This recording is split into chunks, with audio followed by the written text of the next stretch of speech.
Good evening students, मैं रुपेश कुमार झा आप लोगों के लिए लेकर आया हूँ English honours syllabus semester 6 SKMU Dumka. तो किसका लेकर आया हूँ स्टूडेंट्स, मैं बता देता हूँ आप लोग को। SKMU दुमका का सिलेबस लेके आया हूँ। SKMU दुमका का सैम्पल क्वेश्चन पेपर। तो आज मैं बताना चाहता हूँ कि सैम्पल एग्जामिनेशन क्वेश्चन पेपर जो SKMU दुमका का ये इंग्लिश ऑनर्स का है। किसका है ये? इंग्लिश ऑनर्स का। किसका है याद रखिएगा, इंग्लिश ऑनर्स का। और ये सेमेस्टर 6 का है, याद रखिएगा। ये किसका है? सेमेस्टर 6 का। Semester 6 English honours. और कौन सा यूनिवर्सिटी का है तो ये बता देता हूँ, SKMU दुमका, याद रखिएगा। तो ये स्टूडेंट सैम्पल क्वेश्चन है। अभी तो एग्ज़ाम हुआ नहीं है, लॉकडाउन के बाद एग्ज़ाम होगा सेमेस्टर 6 का। पेपर 601, 602, 603, 604। तो मैं एक सैम्पल क्वेश्चन पेपर आप लोगों को बता देता हूं कि इस तरह का ही क्वेश्चन आपको एग्ज़ाम में आएगा। तो सबसे पहला यूनिट जो होगा आपको आंसर ऑल क्वेश्चंस। इसमें से आपको 4 यूनिट रहेगा। चारों यूनिट से आपको 2-2 क्वेश्चन रहेगा। यहाँ मैं एक्स्ट्रा क्वेश्चन दे दिया हूँ कि इस टाइप का आएगा। और चारों यूनिट से आपको एक एक क्वेश्चन का जवाब देना, यानी 15 गुने 4, यानी आपको जवाब देना है 15 गुने 4, यानी आपको हो गया 60 नंबर। और फिर आपको जवाब देना है 2 क्वेश्चन, यानी 5 गुने 2। चारों यूनिट से 2 रहेगा, यानी 10 नंबर। और आपको ऑब्जेक्टिव रहेगा 15, जिसमें आपको लिखना है 10 का जवाब देना, यानी 10 मार्क्स, यानी 80 मार्क्स का आपका एग्ज़ाम होगा। तो स्टूडेंट्स, ये है आपका सैम्पल पेपर का पहला question. Discuss the poetic elements in the poetry of Walt Whitman. तो ये आपका 15 नंबर का है। ऐसा नहीं कि यही क्वेश्चन आएगा, लेकिन इस टाइप का क्वेश्चन आएगा। या दूसरा इसी में क्वेश्चन है, critically appreciate the poem O captain O captain. यानी आपको पोयम का अप्रिसिएशन लिखना है, यानी पोयम का जो मुख्य भाव है, यानी इंपॉर्टेंट सब पार्ट जो है वो चीज़ आपको उसके बारे में बताना कि पोयम का थीम क्या है। वो है क्रिटिकली अप्रिसिएशन। तो 2 क्वेश्चन आपको इस तरह रहेगा, लेकिन मैं थोड़ा एक्स्ट्रा क्वेश्चन इसमें और डाल दिया हूँ। इसमें एक क्वेश्चन और भी डाला हूँ। Discuss the theme of the poem psalm of life, यानी ज़िंदगी का आप आनंद लीजिए, पज़ाल्म ऑफ लाइफ। और एक क्वेश्चन और है, discuss H.W. Longfellow as one of the greatest American poet known of mythology and legend. या discuss Robert Frost was a great poet of human nature. तो इस तरह का 4-5 क्वेश्चन हम आपको दिए हैं। आपको 2 क्वेश्चन एग्जाम में कोई यूनिट 1 में रहेगा, उसमें से आपको एक का जवाब देना है।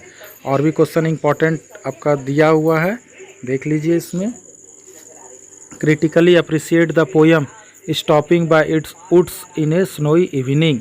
तो ये क्रिटिकली अप्रिसिएट किसको बोल रहा है? Stopping by woods in a snowy evening. या discuss Emily Dickinson as a poet. तो इस टाइप का आपको क्वेश्चन एग्जाम में देखने को मिलेगा। और भी है, critically appreciate the poem I am nobody who are you. तो ये आपका पहला क्वेश्चन। इसमें से कोई भी 2 क्वेश्चन रहेगा। इतना गारंटी 100% है कि इसमें से 2 क्वेश्चन आपको रहेगा, इससे बाहर क्वेश्चन आपका नहीं जाएगा। तो ये स्टूडेंट्स, अब मैं दूसरा यूनिट का, examine Ernest Hemingway as a novelist with special reference to the novel Old man and the Sea. तो ये नॉवेल है old man and the Sea, ठीक है। तो ये 15 मार्क्स का है। या इसमें क्वेश्चन और भी बनता है, sketch the character of Santiago का लिखिए। तो इंपॉर्टेंट कैरेक्टर है सेंटियागो। या मार्लिन का लिखिए, या मैनोलिन। तो कोई 2 रहेगा। या ये भी क्वेश्चन आ सकता है, discuss the theme of the novel Old man and the Sea. तो आपको थीम पूछेगा नॉवेल का। तो इस टाइप का क्वेश्चन आपका आता है।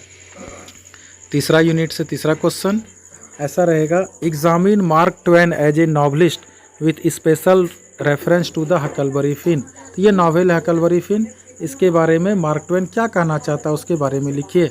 या आपको एक क्वेश्चन और भी बनता है, sketch the character of Huckleberry Finn. या तो कैरेक्टर लिखिए हकलबरी फिन का, या जिम का, या टॉम सॉयर। ये सब इंपॉर्टेंट कैरेक्टर है, कोई भी कैरेक्टर आपसे पूछ सकता है, लेकिन जो पहला कैरेक्टर है वो बहुत ही इंपॉर्टेंट है। और भी इसमें क्वेश्चन बनता है स्टूडेंट्स, देख लीजिए। Discuss the theme of the adventure. Adventure ना अद्भुत या साहसिक नॉवेल है हकलबरी फिन। तो इस टाइप का क्वेश्चन आपको यूनिट 3 से देखने को मिलेगा। इसी में से कोई 2 क्वेश्चन आपका रहेगा। तो ये है आपका सैम्पल क्वेश्चन पेपर सेमेस्टर 6 का इंग्लिश ऑनर्स SKMU दुमका का पेपर 601 का।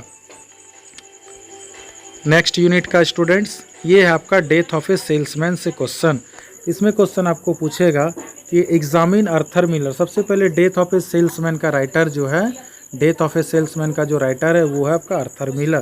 तो इसमें क्वेश्चन आपको स्टूडेंट्स पूछेगा examine Arthur Miller as a writer with special reference to the novel death of salesman. यानी कहने का तात्पर्य है कि आर्थर मिलर जो राइटर है, लेखक है, वो इस novel death of a salesman में क्या कहना चाहते हैं, अपने स्टूडेंट्स को, अपने श्रोता को क्या बताना चाहते हैं। या दूसरा क्वेश्चन इसको इस तरह पूछ सकता है sketch the character of Willy Loman, या आपको पूछेगा बीफ लोमैन या लिंडा लोमैन। तो ये सब इंपॉर्टेंट कैरेक्टर है, कोई दो कैरेक्टर आपको पूछेगा, उसमें से आपको एक एग्जाम में लिखना है। या आपको पूछेगा, ये क्वेश्चन तो भी आई है, ये पूछता ही हर एग्जाम में, कि डिस्कस द थीम। ये क्वेश्चन पूछेगा आपको student, discuss the theme of the tragic. Tragic में होता है दुखद घटना वाला, डेथ ऑफ ए सेल्समैन, यानी सेल्समैन जो था, बेचने वाला था, उसकी मृत्यु हो गई थी। तो इस टाइप का आपका क्वेश्चन पूछेगा। ये आपका 4 यूनिट था। इससे आपको प्रत्येक यूनिट से एक एक का जवाब देना 15 नंबर करके, यानी 15 गुने 4, याद रखिएगा, यानी 15 गुने 4, यानी चारों से आपको एक एक जवाब देना है। तो ये 60 नंबर आपका हो गया स्टूडेंट्स। अब नेक्स्ट देखिए, अब क्वेश्चन 5 देखिए अब कैसे पूछेगा। इस तरफ का पूछेगा एक्सप्लेन एनी 2, यानी आपको 4 स्टेंजा दिया रहेगा और आपको कोई 2 का जवाब देना है। तो रहेगा explain any 2 of the following with reference to contexts. तो देखिए पहला आपको एक्सट्रैक्ट एक दे दिया, tell me not in a mournful numbers, life is but an empty dream, for the soul is dead that slumbers and things are not what they seem. तो life की बात आ गई, तो याद रखिएगा ये किस पोएम का स्टेंजा है, ए पजाल्म ऑफ लाइफ। याद रखिएगा ये किसका है, पजाल्म ऑफ लाइफ। तो आपको इसी तरह कोई पोएम से एक स्टेंजा दे देगा, आपको पूछेगा और इसके बारे में आपको डिटेल बताना है। तो इसका सारा आंसर आपको स्पेशल नोट्स अगर आप परचेज करते हैं तो उसमें आपको सारा चीज़ मिलेगा, और आपको नेक्स्ट वीडियो में भी इसका डिस्क्रिप्शन पूरा डिटेल मिलेगा। नेक्स्ट पोएम आप देख लीजिए, एक पोएम का स्टेंजा और पूछा है, हुज वुड्स। देखिए वुड की बात आ गई, लकड़ियाँ, वुड्स में जंगल की बात आ गई। तो ये आपका whose woods these are I think know, his house is in the village though, he will not see me stopping here to watch his woods feel Vaishno. तो ये किस पोएम का स्टूडेंट्स, तो ये जो स्टेंजा है याद रखिएगा, ये है आपका स्टॉपिंग बाय वुड्स। याद रखिएगा ये किस पोएम का स्टेंजा है, stopping by woods in a snowy evening, in a snowy evening. याद रखिएगा ये इस पोएम का स्टेंजा है, तो इसको याद रखिएगा। तीसरा देख लीजिए स्टूडेंट्स, नेक्स्ट क्वेश्चन फिर स्टेंजा आ गया, at the daybreak the old man passes the time reading an adventure book. यानी ये नॉवेल का स्टेंजा पूछा, ये किससे पूछा है, an old man and the sea. ये किससे पूछा है, old man and the sea, ये इस नॉवेल से पूछा है। इस टाइप का आपका क्वेश्चन 4 क्वेश्चन आपको मिलेगा। अंतिम स्टेंजा देख लीजिए, behind the kitchen on a level raise 6.5 feet is boys bedroom at present, barely visible 2 beds are dimly seen and the back of the room dormer window. तो ये आपका स्टेंजा जो पूछा है, ये डेथ ऑफ ए सेल्समैन, जिसका author का नाम है आर्थर मिलर। तो इस तरह का स्टूडेंट्स आपसे 2 स्टेंजा, आपको 4 दिया रहेगा एग्जाम में, आपको 2 लिखना है। तो ये 5 गुने 2 यानी 5 नंबर करके रहेगा, यानी ये 10 मार्क्स, यानी 60 और 10 कितना हो गया, 70। अब देखिए ऑब्जेक्टिव क्या लिखा, आंसर एनी 10। देखिए कोई 10 का जवाब देना है आपको, कितना का जवाब देना है, एनी 10। देखिए objective type question of the following question, यानी आपको 15 दिया रहेगा, आपको 10 का जवाब देना है। तो सबसे पहला क्वेश्चन स्टूडेंट देख लीजिए, वाल्ट व्हिटमैन वाज बॉर्न। तो ये सैंपल पेपर है, इस टाइप का आपको क्वेश्चन पूछेगा। तो वाल्ट व्हिटमैन का जन्म कब हुआ था, 1817, 1818, 1819, 1820। तो इसका आंसर होगा स्टूडेंट्स 1819। तो ये ब्लैक कलर वाला जो है वो आंसर है। नेक्स्ट देखिए क्वेश्चन कैसे पूछता है। दूसरा क्वेश्चन है कि who wrote the famous poem a psalm of life. तो पजाल्म ऑफ लाइफ का पोएट का नाम क्या है, तो एच.डब्ल्यू. लॉन्गफेलो। ऑप्शन भी दिया, आप देख लीजिएगा एक बार। नेक्स्ट है life is an empty dream is an extract from. तो ये life is an empty dream, यानी ज़िंदगी जो एक खाली सपना है, तो ये किस पोयम का लिया है? तो ये पज़ाल्म ऑफ लाइफ से लिया गया है। तो ऑप्शन आप देख लीजिएगा, इस टाइप का क्वेश्चन आपको एग्जाम में आएगा। Next question, whose woods these are I think I know is an extract from the poem. तो ये जो लाइन है स्टूडेंट, ये किस पोयम से लिया है? ये लिया है stopping by woods in a snow evening. तो आपको करना है क्या कि जितना भी पोयम सिलेबस में, प्रत्येक पोयम को आप कम से कम 5 बार लिखिए। इससे होगा कि आपको ये पता लग जाएगा कि ये किस पोयम का स्टेंजा है। तो इससे आपका ऑब्जेक्टिव क्वेश्चन गलती नहीं होगा। Next question students, which poet belongs from America. America का कौन सा पोएट है?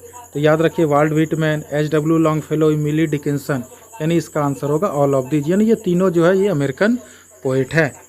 नेक्स्ट क्वेश्चन देखिए स्टूडेंट्स, विली ओमेन। देखिए, Willy Loman is the character of dash novel, यानी विली ओमेन जो है किस नॉवेल का कैरेक्टर है? तो ये है आपका डेथ ऑफ ए सेल्समैन, याद रखिएगा। इस टाइप का क्वेश्चन, ये सैम्पल क्वेश्चन पेपर है स्टूडेंट्स, आप देख लीजिए, जब आप एग्ज़ाम दीजिएगा तो आप देख लीजिएगा इस टाइप का क्वेश्चन आता ही आता है, क्योंकि मुझे बहुत एक्सपीरियंस है, कम से कम 12 साल पढ़ाने का एक्सपीरियंस है। और ये जो इंस्टीट्यूट है हमारा इंग्लिश क्लासेस गोड्डा के नाम से फेमस है। बहुत स्टूडेंट्स फर्स्ट डिवीज़न किया, टॉपर रह चुके हैं हमारे गोड्डा कॉलेज गोड्डा से, महिला कॉलेज गोड्डा से, बसंतराय कॉलेज से, पथरगामा कॉलेज से, साहेबगंज कॉलेज से, परसा कॉलेज से, एसपी कॉलेज दुमका से। तो बहुत ऐसा कॉलेज है, एटलीस्ट 10 कॉलेज है जिससे मेरा स्टूडेंट टॉपर रह चुका है। Next question student, a psalm of life is poem was published in the year. तो देखिए, इस ऑब्जेक्टिव में बता चुके हैं। तो पज़ाल्म ऑफ लाइफ जो पोयम पब्लिश्ड हुआ था, कब हुआ था? 1838 में। तो ऑप्शन और भी दिया, आप देख लीजिएगा। Next student, death of a salesman was a dash story. तो डेथ ऑफ ए सेल्समैन ये कौन सा स्टोरी था? तो ये ट्रेजिडी था, दुखद घटना था। तो ये ब्लैक कलर वाला जो है वो आपका आंसर है। तो इस टाइप का आपको एग्जाम में क्वेश्चन आएगा। नेक्स्ट स्टूडेंट देख लीजिए, the old man and the sea novel was published in. तो इसका एक ही ऑप्शन है, तो इसका आंसर 1952 आपको दिया रहेगा। बी दे देगा 1950, इस तरह करके आपको 4 ऑप्शन दे देगा। 1949 दे देगा, 1938 दे देगा, तो इस तरह आपको 4 ऑप्शन दे देगा। तो याद रखिएगा, the old man and the sea जो है वो कब पब्लिश्ड हुआ था? 1952 में। Next question, stopping by woods in a snowy evening was published in. तो ये stopping by woods in a snowy evening जो पोयम है ये कब पब्लिश्ड हुआ था? 1923 में। ये सब याद रखिएगा। Next question, H W. Longfellow was dead in. देखिए, ये सब बता चुके हैं पहले पिछले वीडियो में। अगर आप मेरा पिछले वीडियो ऑब्जेक्टिव का नहीं देखे हैं तो हमारे डिस्क्रिप्शन बॉक्स में लिंक दिया है, आप उसे ज़रूर देख लें। तो एच.डब्ल्यू. लॉन्गफेलो का मृत्यु कब हुआ था? 1882 ईस्वी में। नेक्स्ट देखिए question, the poet of the poem A road side stand. अब देखिए, ए रोड साइड स्टैंड का पोएट का नाम क्या? तो रॉबर्ट फ्रॉस्ट का एक पोयम हम पढ़े थे। तो रॉबर्ट फ्रॉस्ट का और भी एक इंपॉर्टेंट पोयम है रोड साइड स्टैंड। तो ये सब याद रखिएगा। प्रत्येक पोएट का जितना भी इंपॉर्टेंट सा पोयम है उसको हमको एक जगह लिख के रखना है।